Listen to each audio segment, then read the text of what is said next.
On verra s'élever nation contre nation, royaume contre royaume, et il y aura des pestes, des famines et des tremblements de terre en divers lieux. Tout cela ne sera que le commencement des douleurs.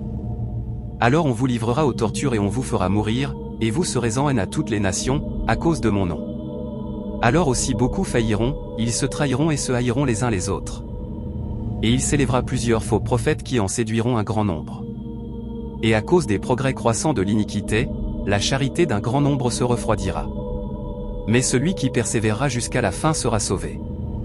Cet évangile du royaume sera prêché dans le monde entier, pour être un témoignage à toutes les nations, alors viendra la fin. Quand donc vous verrez l'abomination de la désolation, annoncée par le prophète Daniel, établie en lieu saint, que celui qui lit, entende. Alors que ceux qui sont dans la Judée s'enfuient dans les montagnes, et que celui qui est sur le toit ne descende pas pour prendre ce qu'il a dans sa maison, et que celui qui est dans les champs ne revienne pas pour prendre son vêtement. Malheur aux femmes qui seront enceintes et à celles qui allaiteront en ces jours-là. Priez pour que votre fuite n'arrive pas en hiver, ni un jour de sabbat, car il y aura alors une si grande détresse, qu'il n'y en a point eu de semblable depuis le commencement du monde jusqu'ici, et qu'il n'y en aura jamais. Et si ces jours n'étaient abrégés, nul n'échapperait, mais, à cause des élus, ces jours seront abrégés. Citation de l'Évangile selon saint Matthieu. Saint pour le pape Benoît XVI qui s'est rendu ce matin au mur des Lamentations et sur l'esplanade des mosquées, deux lieux symboliques très forts pour les juifs et les musulmans. Sur place, le moufti de Jérusalem a demandé au pape de jouer un rôle actif dans la résolution du conflit entre Israéliens et Palestiniens. Le récit d'Annabelle Durand.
Bonjour à tous et toutes, j'espère que vous allez bien. Comme vous avez pu le voir dans l'introduction de cette vidéo, nous allons aborder le thème assez récurrent que je traite sur ma chaîne, qui est notamment l'existence des deux alliances, car, comme vous le savez, Vatican II va inaugurer une rupture, et je pense l'une des ruptures les plus manifestes qu'on puisse trouver au niveau des innovations théologiques. Et c'est pour cela que nous disons en tant que catholiques et des vacantistes que Vatican II inaugure vraiment une nouvelle église, mais ce n'est pas pour rien. Certains conciliaires nous accusent d'être excessifs dans nos propos jusqu'à faire preuve de schisme et d'hérésie, alors que le schisme et l'hérésie, ça vient du côté de la hiérarchie des clercs qui ont apostasié, car nous allons voir, vous avez vu dans l'introduction que pseudo-pape Jean-Paul II, pseudo-pape Benoît XVI, alias Ratzinger, et Bergoglio, que je n'oublie pas bien entendu, sont allés se prêter à un rituel talmudique dont je vais quand même vous donner des informations assez importantes pour voir d'où vient notamment le fait de remettre un morceau de papier dans le mur qu'on appelle on appelle traditionnellement le mur des lamentations, mais en hébreu ça s'appelle le kotel. Et comment ne pas y voir un acte public d'apostasie? Alors, bien entendu, je le rappelle, les simples laïcs n'ont pas le pouvoir juridictionnel de dire et de déclarer une personne hérétique ou de lancer une sentence d'excommunication. Il n'y a que la hiérarchie légitime des clercs vraiment catholiques qui ont conservé l'intégralité du dépôt de la foi qui a le pouvoir, la charge de prononcer une telle sanction. Par contre, nous, en tant que laïcs et à travers, bien entendu, l'enseignement du magistère, du catéchisme, des pères de l'Église, nous avons quand même l'intuition, voire plus, c'est vraiment, je pense, un constat qui crève les yeux. Et j'espère que les conciliaires qui sont dans l'aveuglement de considérer les hommes en soutane en blanc, qui seraient soi-disant des papes, mais en réalité c'est juste un déguisement, ce n'est pas, ils n'ont aucun pouvoir, aucun titre, enfin aucune légitimité à la papauté, parce que rien que de voir ce type de voyage à Jérusalem, et d'ailleurs je défie les conciliaires, certes amicalement, mais quand même, est-ce que dans l'histoire de la papauté, trouvez-moi un pape qui a eu ce comportement en se pliant à un rituel talmudique d'aller mettre un morceau de papier entre les murs du kotel? J'attends, voilà. Donc je vous donne jusqu'à la fin des temps pour trouver un tel comportement. Bien entendu, la réponse est négative, parce que je ne veux pas faire durer le suspense plus longtemps que cela.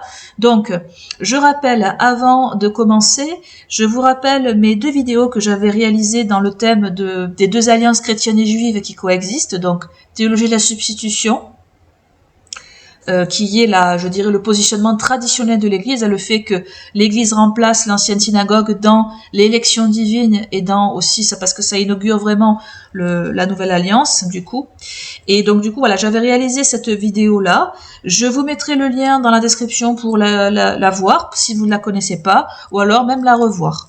Ensuite, j'avais réalisé également dans le même thème, Ecclesia et Synagoga, 2 statuts qui changent au cours des siècles. Vous trouverez également le lien de la vidéo dans la description.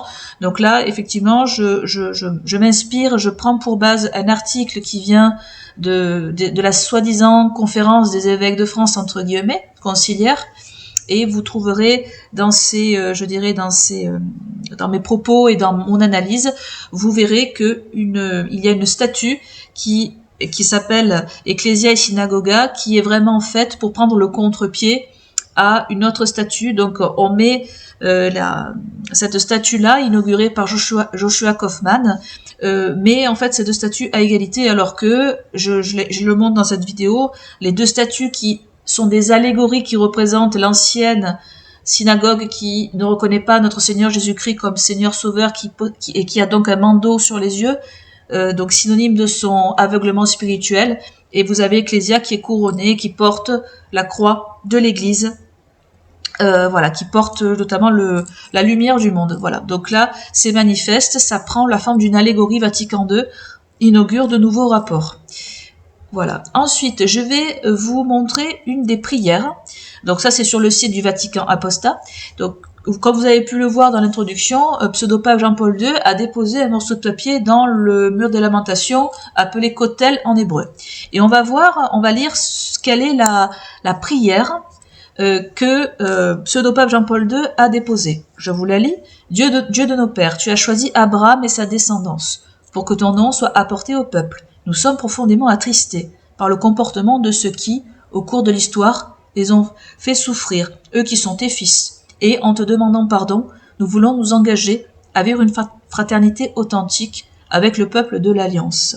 Très intéressant, c'est que pseudo-pape Jean-Paul II est vraiment dans ce qu'on appelle la théologie des 2 alliances qui coexistent, puisqu'il parle du peuple de l'Alliance, non pas le peuple chrétien, le peuple catholique qui serait le véritable peuple, mais il introduit une confusion que le peuple talmudique, entre guillemets, ferait partie de l'Alliance. Donc c'est pour ça que il est assez vague, puisqu'il parle d'Abraham, donc il parle du patriarche pour faire une espèce de lien, de similitude entre les talmudistes et les catholiques, et puis ensuite il parle d'eux comme étant le peuple de l'Alliance. Voilà.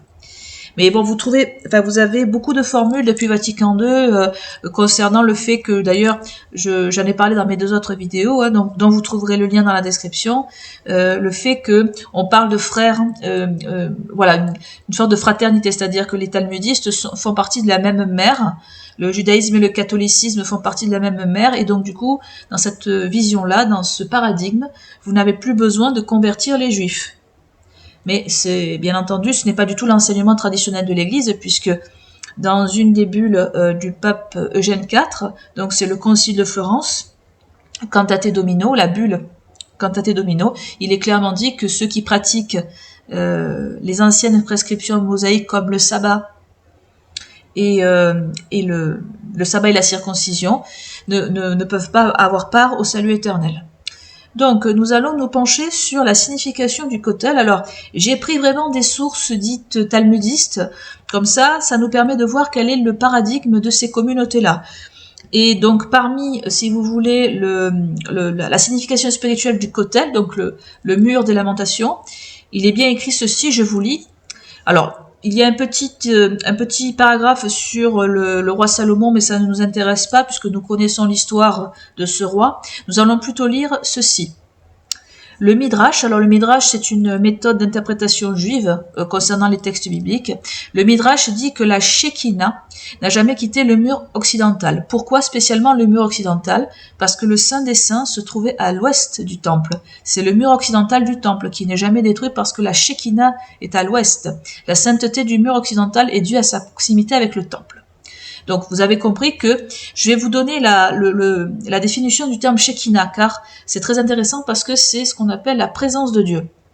Alors, c'est vrai que ce terme a été employé par Ésaïe, mais les talmudiques vont l'employer pour dire que, c'est pour ça d'ailleurs qu'ils se rendent fréquemment à ce mur, à ce kotel, parce qu'ils estiment qu'il y a ce qu'on appelle la Shekinah.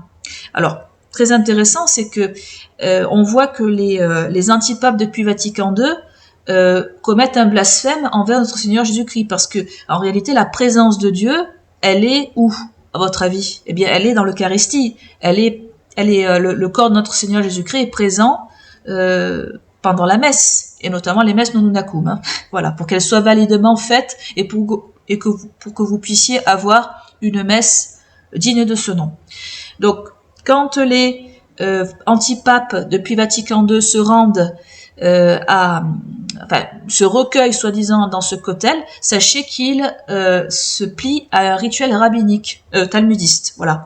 Et ce qui est très troublant, c'est que les talmudiques font de même, c'est-à-dire qu'en fait ils prient dans ce lieu parce qu'ils pensent qu'il y a la Shekinah. Donc en fait, les antipapes, pseudo-pape Jean-Paul II, pseudo-pape Ratzinger et Père Guglio, en réalité ils commettent un blasphème parce que le fait de faire ce genre de choses, ça signifie que eh bien la présence de Dieu, il renie la présence de Dieu dans l'Eucharistie en priant, enfin en faisant une prière œcuménique vers ce mur, voilà. Alors par la suite, nous allons voir autre point. Nous allons vraiment aller sur le site TorahBox. Alors c'est un site assez connu de talmudistes, mais ce qui va nous intéresser, c'est cette pratique de mettre un bout de papier dans ce mur. Et il explique d'où vient cette tradition. Alors il dit ceci, les religieux ainsi que, parce que comme vous vous en doutez, cette pratique n'existait pas pendant la période où l'ancienne alliance était encore maintenue par Dieu, il n'y avait pas ce rituel. Mais par contre, il y a des talmudistes qui vont donner une explication. Donc je vous lis, les religieux ainsi que de nombreuses autres personnes parmi nos coreligionnaires perpétuent en fait cette manière de s'adresser à notre Père, donc le fait de mettre comme je vous l'ai dit, des morceaux de papier dans le mur, le maître des mondes, uniquement par la parole, étant donné que l'introduction d'une prière écrite dans le kotel ne figure pas dans les écrits de nos maîtres, les décisionnaires ayant vécu depuis la destruction du temple. Il est à noter cependant que le Rav Eliezer Walderberg, dans son œuvre monumentale, Tzitz Eliezer, volume 10, question 5, passage 6, attire notre attention sur un fait raconté à propos de Rabbi Haim Ben Attar, l'auteur du Or HaHaim. Ce géant de la Torah aurait transmis à l'un de ses élèves, ayant des difficultés pour subvenir à ses besoins, un papier sur lequel était transcrite une certaine prière qu'il devait glisser entre les pierres du kotel. Quelque temps plus tard, les prières de l'élève en question furent exaucées. Depuis, explique le Rav Eliezer Vanderberg, au nom de Rav Falaji, cette manière de faire s'est installée au sein de certaines communautés. Donc, quand vous voyez les antipapes mettre un morceau de papier dans le mur avec une formulation ambiguë, sachez que ça vient d'un rabbin, donc Haïm Ben Attar, qui est l'auteur du Or HaHaïm. Je vais vous montrer rapidement de quand date, si vous voulez, l'existence de ce rabbin. Dont est issue cette tradition de mettre un morceau de papier dans le kotel. Donc en fait, vous voyez, il est né en 1696. Alors après, il y a le fait qu'il soit né au Maroc, mais ça ne nous intéresse pas. En tout cas, ce qui nous intéresse, c'est qu'il est assez célèbre dans les milieux talmudistes, puisque je vous lis ceci. Donc là, je suis toujours sur le site shabbat.org, donc un site assez connu dans les milieux talmudistes. Et je vous lis, il est l'auteur de le fameux rabbin Haïm Ben Rabbi Moshe Ibn Attar. Il est l'auteur de plusieurs ouvrages importants, le plus connu étant son commentaire sur le Rumash, souvent imprimé aux côtés de Rashi, du Rambam et d'autres commentaires célèbres. Donc ça vous montre que ce rabbin a une certaine influence. Et point important, le Rambam, je le précise, c'est Maïmonide, mais c'est l'appellation dans les milieux rabbiniques. Ensuite, bien entendu, sachez le kotel dont je vous ai parlé fait partie d'un ensemble, ce serait un reste du Bet Hamikdash, qui est le temple, ça veut dire la maison sainte en hébreu. Et ce qui est intéressant, c'est que donc là, je suis sur le site de Torah Box, assez connu, et justement, comme vous le savez, il y a tout un mouvement au sein du peuple talmudiste et des sionistes en général de reconstruire le troisième Beth Amikdash. Et là, je suis sur le site du Temple Institute en anglais, et c'est un organisme qui a été fondé en 1987 par un talmudiste qui s'appelle Israël Ariel, et dont le but est justement de pouvoir rassembler divers matériaux, d'engager des négociations pour essayer de reconstruire le troisième temple. Donc vous avez toute une équipe qui travaille à ce projet. Il y a également l'existence... Alors, officiellement, ce Temple Institute est un musée, mais vous avez toutes sortes d'activités qui gravitent autour de cet institut, dont une yeshiva. Donc une yeshiva, pour information, c'est une sorte d'endroit où des étudiants talmudiques étudient certains textes religieux. Voilà, donc vous avez effectivement, parce que c'est vrai que cela s'inscrit au cœur de l'actualité politique également, puisque vous avez beaucoup de tensions au sein d'Israël, du fait de reconstruire le troisième temple, et ça engendre des conflits notamment avec la mosquée Al-Aqsa, qui est située sur le mont du Temple. Et comme certains talmudiques veulent reconstruire le troisième temple, forcément, pour le reconstruire, l'une des conséquences, ce serait de détruire la mosquée Al-Aqsa. Et c'est pour ça que vous avez autant de conflits entre Palestiniens, Arabes et talmudiques. Voilà. Donc je pense que certains d'entre vous connaissent un peu cette actualité, bien entendu. Et ce qui est intéressant, c'est que nous allons lire un texte qui a été publié par le Fil des Postes, qui est un catholique sédévacantiste. Et nous allons voir que le pape Saint Pie X, au contraire de tous ces antipapes, avait une conception très cohérente avec la tradition de l'Église concernant la théologie de la substitution, c'est-à-dire l'Église qui remplace l'ancienne synagogue. Et là, peut-être que vous connaissez ce texte, c'est Saint Pie X qui discute avec Théodore Herzl. Alors, Théodore Herzl, pour ceux qui le connaissent pas, c'est un des fondateurs du sionisme, notamment.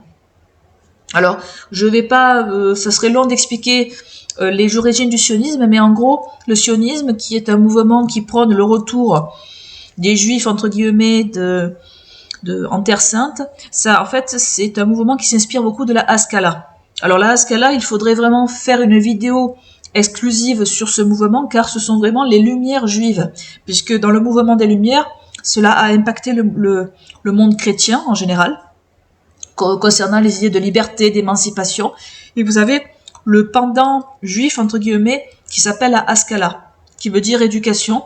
Et le sionisme fait partie de ce mouvement Haskalah, c'est-à-dire ce sont des juifs qui se détachent, si vous voulez, de certains, d'une certaine vision communautariste où en fait les juifs restent entre eux et sont regroupés dans des ghettos et pratiquent des lois en dehors, si vous voulez, ils sont c'est un peu comme les communautés haredim ou hassidim. En fait, ils ont une pratique très rigoriste, c'est-à-dire en fait où il y a vraiment une séparation entre les goy, c'est-à-dire les non-juifs et eux. Et là, la Haskalah a permis à certains juifs de sortir de cette, je dirais, de cette pratique stricte et de pouvoir se mélanger aux goy.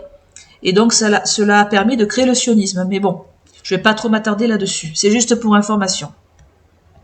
Alors, nous allons lire quelques passages alors ça, c'est tiré bien sûr du journal de Theodor Herzl. Donc, nous allons lire l'échange entre Theodor Herzl et Saint-Pédis. Donc, citation. Nous ne pouvons pas soutenir ce mouvement sioniste. Donc ça, c'est Saint-Pédis qui parle. Nous ne pourrons pas empêcher les Juifs d'aller à Jérusalem. Mais nous ne pouvons en aucun cas soutenir cela. Même si elle n'a pas toujours été sainte, la terre de Jérusalem a été sanctifiée par la vie de Jésus-Christ. En tant que chef de l'Église, je ne peux vous dire autre chose. Les Juifs n'ont pas reconnu notre Seigneur, c'est pourquoi nous ne pouvons pas reconnaître le peuple juif. Et voilà, pensais-je, le vieux conflit qui recommence entre Rome et Jérusalem. Lui représente Rome, moi Jérusalem. Mais que dites-vous, Saint-Père, de la situation actuelle, demandai-je. Je sais bien qu'il est désagréable de voir les Turcs en possession de nos lieux saints, répondit-il. Nous sommes forcés de le supporter. Mais soutenir les Juifs pour qu'ils obtiennent, eux, les lieux saints, c'est une chose que nous ne pouvons pas faire. Je soulignais que notre motivation était la détresse des Juifs, et que nous nous entendions laisser de côté les questions religieuses. Oui, dit-il, mais nous, et plus spécialement moi en tant que chef de l'Église, ne le pouvons pas. Deux cas peuvent se présenter. Ou bien les Juifs restent fidèles à leurs croyances et continuent d'attendre le Messie, qui pour nous est déjà venu. Dans ce cas, ils nient la divinité de Jésus, et nous ne pouvons rien faire pour eux. Ou bien, ils vont là-bas sans aucune religion, et dans ce cas, nous pouvons encore moins les soutenir. La religion juive a été la base de la nôtre, mais elle a été remplacée par la doctrine du Christ, et dès lors, nous ne pouvons plus reconnaître son existence. Les Juifs qui auraient dû être les premiers à reconnaître Jésus-Christ ne l'ont pas fait jusqu'à ce jour. Je faillis dire, c'est ce qui arrive dans toutes les familles, nul n'est prophète dans sa famille. Au lieu de cela, je déclarai, la terreur et les persécutions n'étaient peut-être pas les meilleurs moyens pour éclairer les Juifs. Il répliqua cette fois avec une simplicité désarmante. Notre Seigneur est arrivé sans disposer d'aucune puissance. Il était pauvre. Il est venu en paix. Il n'a persécuté personne. On l'a persécuté. Même les apôtres l'ont abandonné. Ce n'est qu'ensuite qu'il a grandi. C'est seulement au bout de 3 siècles que l'Église a été mise en place. Les Juifs avaient donc le temps de reconnaître la divinité de Jésus-Christ sans aucune pression extérieure. Mais ils ne l'ont pas fait. Ils ne l'ont toujours pas fait à l'heure qu'il est. Mais Saint-Père, dis-je, la situation des Juifs est épouvantable. Je ne sais si votre sainteté réalise toute l'ampleur de ce drame. Nous avons besoin d'un pays pour les persécuter. Mais cela doit-il être Jérusalem, demanda-t-il. Nous ne demandons pas Jérusalem, précisai-je, mais la Palestine, seulement le pays profane. Il répéta, nous ne pouvons pas soutenir cela. Connaissez-vous, Saint-Père, la situation des Juifs, questionnai-je. Oui, je l'ai connue à Mantoue, répond-il. Il y a des Juifs là-bas. J'ai d'ailleurs toujours eu de bonnes relations avec les Juifs. Tout récemment, un soir, j'ai eu la visite de 2 Juifs. Il est vrai qu'il existe des rapports qui se situent en dehors de la religion, des rapports de courtoisie et de charité. Nous ne refusions aux Juifs ni l'une ni l'autre. Du reste, nous prions pour eux, afin que leur esprit s'éclaire. Précisément en ce jour, nous célébrons la fête d'un incroyant qui, sur le chemin de Damas, s'est converti de façon miraculeuse à la vraie croyance, Saint Paul. Ainsi, si vous allez en Palestine et si vous y installez votre peuple, nous préparerons des églises et des prêtres pour les baptiser tous. Voilà, donc c'est le journal de Theodor Herzl, 1895-1904, in Marvel, Lowenthal, The Diaries of Theodor Herzl, New York. Voilà. Donc cet échange est assez révélateur. À travers la condamnation du sionisme, Saint Pie X rappelle tout bonnement le fait que la seule religion légitime pour un catholique, c'est bien la nouvelle alliance instaurée par notre Seigneur, et il rappelle la messianité de notre Seigneur Jésus-Christ. Voilà. Et bien entendu, cela va complètement trancher avec l'attitude des antipapes de Vatican II. Et par ailleurs, je vais vous citer notamment une commission, enfin c'est une association internationale qui a été fondée donc au Vatican à Rome le 24 février 1926. Alors cette commission a, j'en parle parce que cette association a un intérêt, c'est que c'est un peu le reflet de l'influence du sionisme dans les esprits, dans les institutions de l'époque. Mais alors, il y a divers cardinaux de l'époque, des évêques et des prêtres qui ont adhéré à cette association, et le but était toujours quand même de convertir les juifs, je dirais, voilà, c'était des façons, en fait, c'était de déterminer un apostolat précis à destination des juifs pour les convertir. Et c'est vrai que il y avait des idées de supprimer le mot perfidis, qui qualifiait le peuple juif dans la première prière du vendredi saint. Après, je vais vous expliquer plus en détail ce qu'est cette prière. Mais en tout cas, une chose est sûre, c'est que cette réforme fut rejetée par la curie et l'opus fut dissous par le Saint-Office en mars 1928. Alors, parmi l'une des raisons qui a déterminé la dissolution de l'opus sacerdotal à Messie-Israël, c'est le fait que c'était une rupture trop nette, trop franche avec l'enseignement de l'Église, et c'est pour ça que cette association finalement a été abandonnée. Mais par contre, avec Vatican II, les choses vont être reprises et ils vont être vraiment modifiées et dissoutes. Alors, pour en revenir à ce qu'est cette prière du vendredi saint, cela vient de l'expression latine Oremus et pro perfidis Judaeis. Donc ça, c'est une prière qu'on récite toujours, puisque ça n'a pas changé pour les catholiques sédévacantistes. C'est le fait de prier pour les juifs incroyants. Donc c'est une prière aussi pour les juifs infidèles, au sens où ces derniers n'adhéraient pas à la foi chrétienne, cependant associés à de telles notions telles que les ténèbres et le voile. Donc là, je vous montre, donc là à droite, vous avez à l'écran, vous avez effectivement la représentation de synagogue qui est aveuglée. Donc là, c'est récurrent et ça revient. Par contre, donc ça, ce sont des prières que les catholiques récitaient pour convertir les juifs. Mais, détail important, encore une fois, Vatican II, avec notamment le pseudopape Jean-Baptiste III, il va abolir les mentions perfidis et perfidiam. Voilà, donc il va abolir 1959. Et regardez bien, je vous lis textuellement, après le Concile Vatican II, ces termes ne réapparaissent pas. De plus, les allusions à la volonté de convertir les Juifs sont supprimées. Depuis le missel de Paul VI, promulgué en 1970, la liturgie souligne l'élection d'Israël en tant que peuple de Dieu et ne lui demande plus de reconnaître le Christ, acceptant ainsi le judaïsme en tant que religion à part entière.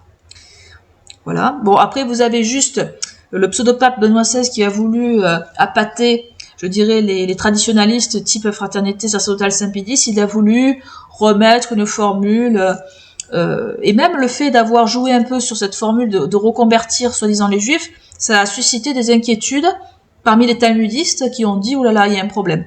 Mais vous voyez, et après de toute façon, cette disposition a été supprimée par Bergoglio. Le texte liturgique est désormais identique, celui par rapport au motu proprio traditionis custodes, puisque ce texte n'a pas eu la conséquence de limiter drastiquement l'usage de la messe rédentine, mais ça a aussi la conséquence de rétablir cette formule « Prions pour les Juifs à qui Dieu a parlé en premier, qu'ils progressent dans l'amour de son nom et la fidélité de son alliance ». Donc c'est bien ce que je vous ai dit. On reconnaît, Vatican II inaugure c'est une innovation, donc reconnaît le fait que le peuple talmudiste est lié par l'alliance, alors que nous avons dans la Bible des formules très claires, comme quoi, notamment dans les épîtres aux Hébreux, où il est rappelé que notre Seigneur Jésus-Christ est le médiateur d'une meilleure alliance et fondée sur de meilleures promesses. Et la formule, en effet, si la première alliance avait été sans défaut, il n'y en aurait pas eu lieu de la substituer une seconde.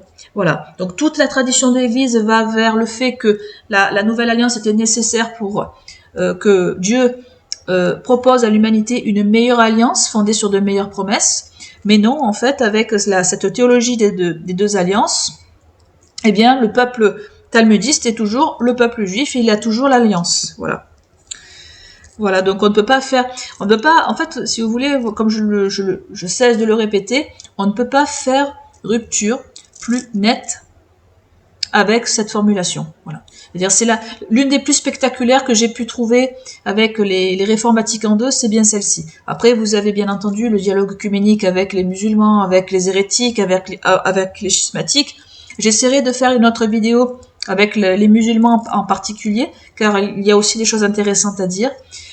Et pour terminer, voilà, je vais vous citer une lettre pontificale rédigée par le pape Innocent IV. Et là, nous sommes au Moyen-Âge, donc c'est une lettre qui a été adressée à Saint-Louis, et elle date du 9 mai 1244. Et donc, vous voyez bien que dans cet article Wikipédia, il y a bien des condamnations très strictes envers le fait que les talmudistes ne sont pas du tout le peuple lié par l'alliance. On voit même des formules très, très dures, je vais vous les lire. Hein. Pour leur part, ces ingrats n'admettent aucune repentir de leur faute et ne révèrent pas l'honneur de la foi chrétienne. Avoir renoncé à la loi de Moïse et des prophètes, suivent quelques traditions de leurs aînés. Voilà, donc en fait, le fait de suivre quelques traditions de leurs aînés, c'est suivre le Talmud. D'ailleurs, c'est marqué. Dans la bulle, Innocent IV explique que les enfants des Juifs sont nourris et enseignés par le Talmud qui contient des blasphèmes contre le Dieu et son Christ, la Vierge Marie, des abus faux et des bêtises inouïes.